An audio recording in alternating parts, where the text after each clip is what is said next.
श्रोताबंधु साहित्य संस्कृति चिंतन यूट्यूब चैनल को आपण मानकु मु स्वागत करुची। भल कविता सीए जहाको पढ़ी पाठकर मन स्पंदित हेब, हृदयर निभुज कंदरर सूक्ष्मतम तंत्री रे किछि आंचन सृष्टि होई एक मधुर गुंजन अनुरणित हेब। कविता बुझिबाकू मानसिक नयांत हेबाकू पड़िबनी। तेबे जार चिंतन जेते गभीर और व्यापक तार उपलब्धि सेते निबिड़तर हेब, कवितार रसास्वादन तेते मधुर हेब। श्रोताबंधु एभली वक्तव्यर उपस्थापक हेउछंती भारतीय ओडिया भाषी कवि, गाल्पिक, प्राबंधिक और अनुवादक, केंद्र साहित्य एकाडेमी पुरस्कार प्राप्त, ओडिशा साहित्य एकाडेमी पुरस्कार प्राप्त, शतभिषा साहित्य सम्मान रे सम्मानित यशस्वी अनुवादक श्रीजुक्त बंगाली नंद। श्रोताबंधु आज गीति कवि बंगाली नंद को सुनिबा, जहा तांकर 80 दशकर कविता जोथिरे तारुण्यर स्वप्निल तथा पुष्कल उन्मादना रही।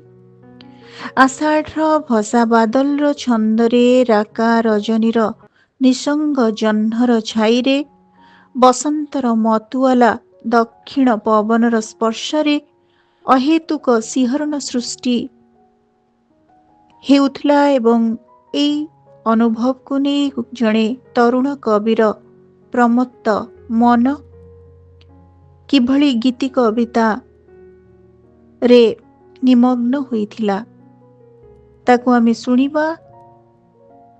उमर खयाम को रुबायत हरिवंश राय बच्चन को मधुशाला द्वारा प्रभावित कवि बंगाली नंद गीति कविता संपर्क रे विशिष्ट समालोचक दिवंगत नित्यानंद शतपथी अभिमत करिछंती। प्रेयसी ठारू कवितार आरंभ हेले भी कवितार मोहरे कवि छंदी होई जाई प्रेयसी ओ कविता को एकाकार करि देइछंती। कविंक मतरे कविता हेउछि सादा कागजर बक्षरे कविर अभिसार। श्रोताबंधु आज आमे सुनिबा गीति कवि केंद्र साहित्य एकाडेमी पुरस्कार प्राप्त अनुवादक बंगाली नंदंकर स्मृति शतक कविता संकलनर किछि कविता। तेबे मु कहि रखिबाकू चाहिबी नेल्लूरी केशव स्वामींकर श्रेष्ठ कहानी तेलुगु भाषारो अनुदित एवं एनबीटी द्वारा प्रकाशित समय को सोईबाकू देविनी पुस्तक निमंते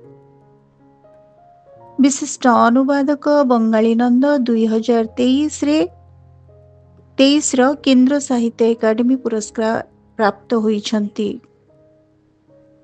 आजी तांकर स्मृति शतकर किछि कविता आपण मानक उद्देश्य रे मु भेटी देउछि।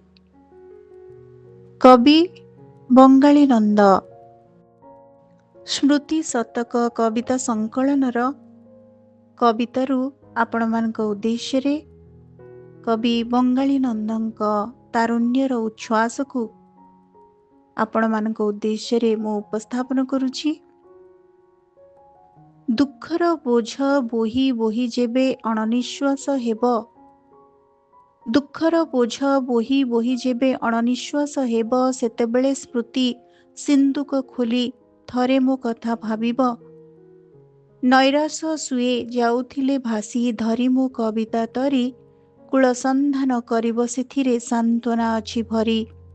ठिया होई मु सेपारे, ठिया होई मु सेपारे, चाहिथिबि तुम फेरिबा पथकू मुक्ति मशाल करे, चाहिथिबि तुम फेरिबा पथकू मुक्ति मशाल करे।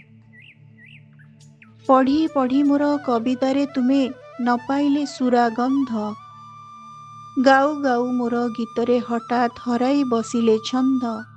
आमरी मिलन पहरकू थरे मने पकेइब सखी, ଆଡ଼େଇ ଦେବନି ମୋ କବିତା କେବେ ଦୁର୍ବୋଧ୍ୟ କାଳେ ଭାବି।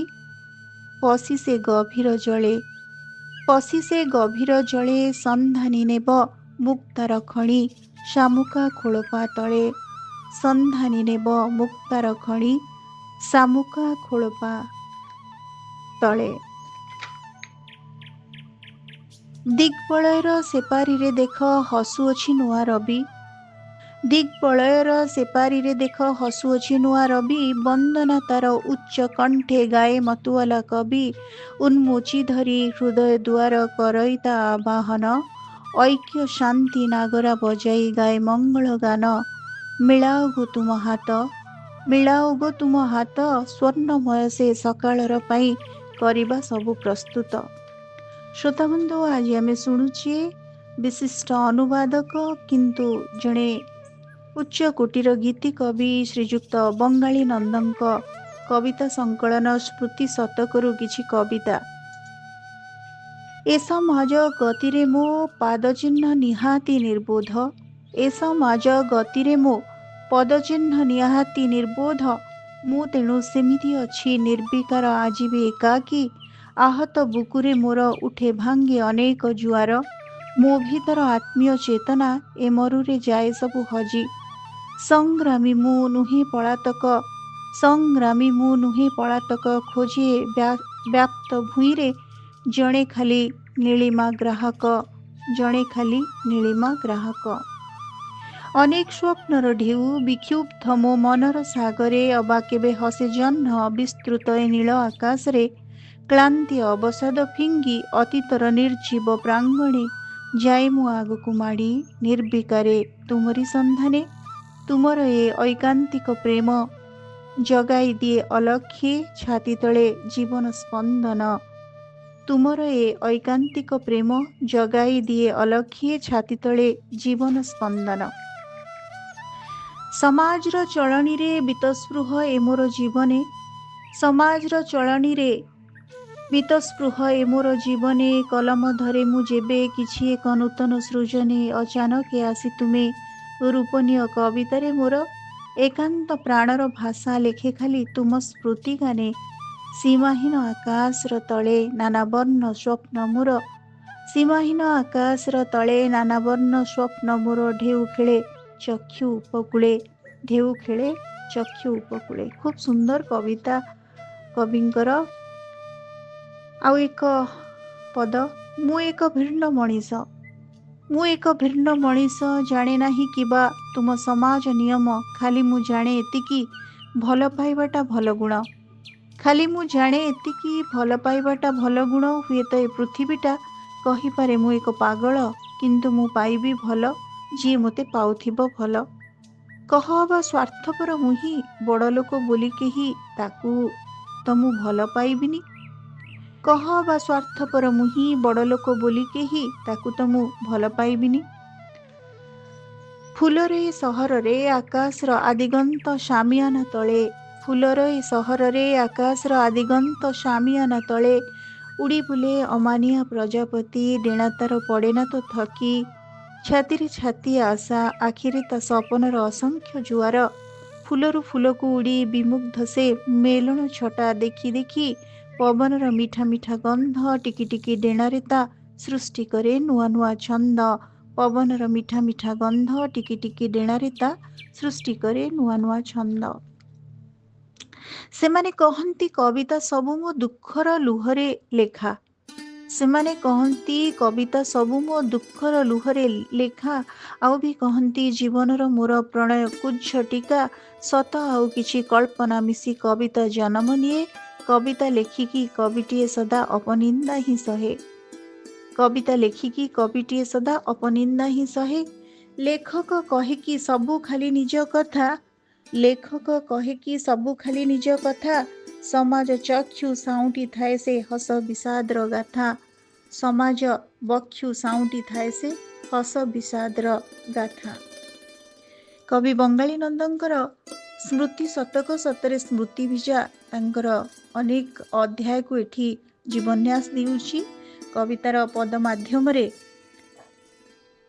ଆଉ ଏକ ପଦ, ଯେବେ ଜୀବ ମିଶି ପୃଥିବୀର ରଙ୍ଗ ଶୂନ୍ୟର ବଳୟରେ ଲୀନ ଯେବେ ହେବ ଶବ୍ଦ ଯେତେକ ନିଥର ବାୟୁମଣ୍ଡଳେ ଭାସୁଥିବ ଖାଲି ମାତ୍ର କେବଳ ଓଙ୍କାର ଧ୍ୱନିଟିଏ ସୃଷ୍ଟି ଶୂନ୍ୟ ନୀଳର ବକ୍ଷେ କାହିଁ କେତେ ଦିନ ଯାଏ ଆତ୍ମା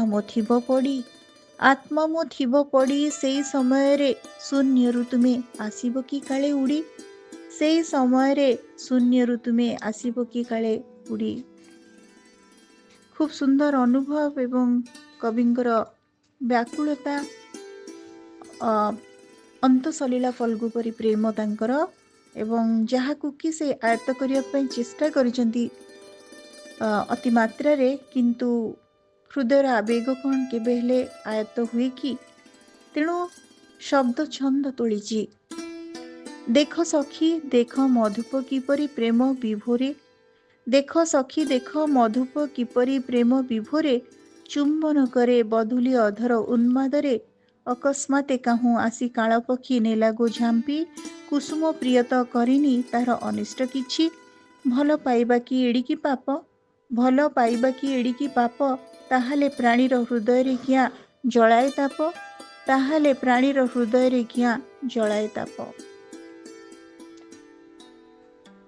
ଆଉ ଏକ ପଦ, ସମୟ ଆସିବ ମୁଁ ତ ନଥିବି ଥିବ ମୋ କବିତା ବହି, ସମୟ ଆସିବ ମୁଁ ତ ନଥିବି ଥିବ ମୋ କବିତା ବହି, ଯିଏ ପଢ଼ିବ ସେ କହିବ ଅନ୍ତତଃ ମଣିଷଟେ ଥିଲା ରହି, ଭଲ ପାଉଥିଲା ଜୀବନକୁ ଆଉ ଦୁନିଆକୁ ପଢ଼ିଥିଲା, ଦରଦ ଭରା ତା ଅନ୍ତର କଥା ଲେଖି ଥୋଇ ଦେଇ ଗଲା, ଜୀବନ ତ କ୍ଷଣସ୍ଥାୟୀ, ଜୀବନ ତ କ୍ଷଣସ୍ଥାୟୀ, ଅମର ହେବ ସେ ଲେଖିଯିବ ଯିଏ କିଛି କଥା କାଳଜୟୀ, ଅମର ହେବ ସେ ଲେଖିଯିବ ଯିଏ କିଛି କଥା କାଳଜୟୀ।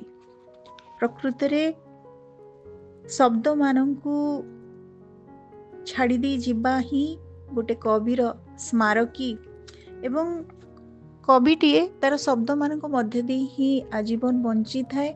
ତାର ଏ ଜୟଯାତ୍ରା ଶବ୍ଦର ଅଭିସାରକୁ ନେଇ ଏବଂ ସେ ଚାଲିଯାଏ। ଯଦି କିଛି ତାର ଚିହ୍ନ ରହିଯାଏ ପୃଥିବୀରେ କେବଳ ତା କବିତାର ତାର ଲେଖାର ଶବ୍ଦ। ଶ୍ରୋତାବନ୍ଧୁ, ଆଜି ଆମେ ଶୁଣୁଥିଲେ କବି, ଅନୁବାଦକ, ପ୍ରାବନ୍ଧିକ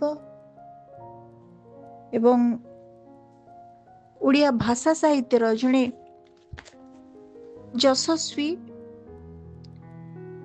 ଉପସ୍ଥାପକ, ଯିଏ ଭାରତୀୟ ଓଡ଼ିଆ ଭାଷୀ କବି, ଗାଳ୍ପିକ, ପ୍ରାବନ୍ଧିକ, ଅନୁବାଦକ ଭାବରେ ଖୁବ୍ ପରିଚିତି ଲାଭ କରିଛନ୍ତି। ତେବେ ମୁଁ ଆମ ଛାତ୍ରଛାତ୍ରୀଙ୍କ ଉଦ୍ଦେଶ୍ୟରେ ଅନୁବାଦକ ଶ୍ରୀଯୁକ୍ତ ବଙ୍ଗାଳୀ ନନ୍ଦଙ୍କ ସମ୍ପର୍କରେ ଏତିକି କହିବି। 1947 ମସିହାରେ ଗଞ୍ଜାମର ଚାଲକମ୍ବାରେ ସେ ଭୂମିଷ୍ଠ ହୋଇଥିଲେ। 11ଟି ଅନୁବାଦ ଗଳ୍ପ ସଂକଳନ, 4ଟି ଅନୁବାଦ କବିତା ସଂକଳନ, 2ଟି ଅନୁବାଦ ଉପନ୍ୟାସ, ଗୋଟିଏ ପ୍ରବନ୍ଧ ସଂକଳନ, 3ଟି ମୌଳିକ ଓଡ଼ିଆ କବିତା ସଂକଳନ ଏବଂ ଗୋଟିଏ ତେଲୁଗୁ ଗୀତି କବିତା ସଂକଳନ ତାଙ୍କର ରହିଛି। ଆଜି ତାଙ୍କର ସ୍ମୃତି ଶତକ କବିତା ସଂକଳନରୁ କିଛି କବିତା ଆପଣମାନଙ୍କ ନିମନ୍ତେ ମୁଁ ଉପସ୍ଥାପନ କଲି। ଆଗକୁ ତାଙ୍କର ଆଉ କିଛି କବିତା ଆପଣମାନଙ୍କୁ ନିଶ୍ଚୟ ମୁଁ ଶୁଣେଇବି। ଆଜିର ଅଡ଼ିଓଟି ଆପଣମାନଙ୍କୁ କେମିତି ଲାଗିଲା, ଆପଣମାନଙ୍କ ମତାମତ ଅପେକ୍ଷାରେ ରହୁଛି। ଧନ୍ୟବାଦ।